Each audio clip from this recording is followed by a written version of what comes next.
दोस्तों, trending star Khesari Lal Yadav के upcoming song को लेकर कई सारे अपडेट्स आ रहे हैं। आज ही खेसारी लाल यादव का एक नया गाना रिलीज कर दिया गया है। इस गाने का नाम है जैसे सीख लो। डेजर्ट म्यूजिक से इस गाने को रिलीज कर दिया गया है। इस गाने का शूटिंग कुछ ही दिन पहले कंप्लीट किया गया था। जिस तरह इस गाने का शूटिंग कंप्लीट किया गया था, लगता है गाना ब्लास्ट होने वाला है। दोस्तों, इस गाने का म्यूजिक बहुत बढ़िया है।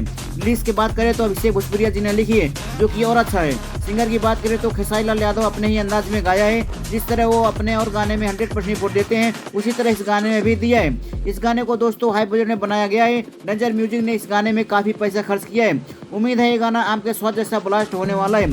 पर्सनली ये गाना मुझे ठीक ठाक लगा। आप सबको कैसा लगा, अपना राय कमेंट बॉक्स में जरूर बताइएगा। दोस्तों, खेसारी लाल यादव का बोलबम के नए नए गाने शूटिंग का कंप्लीट कर लिया गया है। एक के बाद एक बोलबम गाना आने वाला है। आप सबके सामने लोकगीत लगातार आ ही रहे हैं। आज के वीडियो में इतना ही। चैनल को सब्सक्राइब करें। फिर मिलेंगे एक नए अपडेट के साथ। धन्यवाद।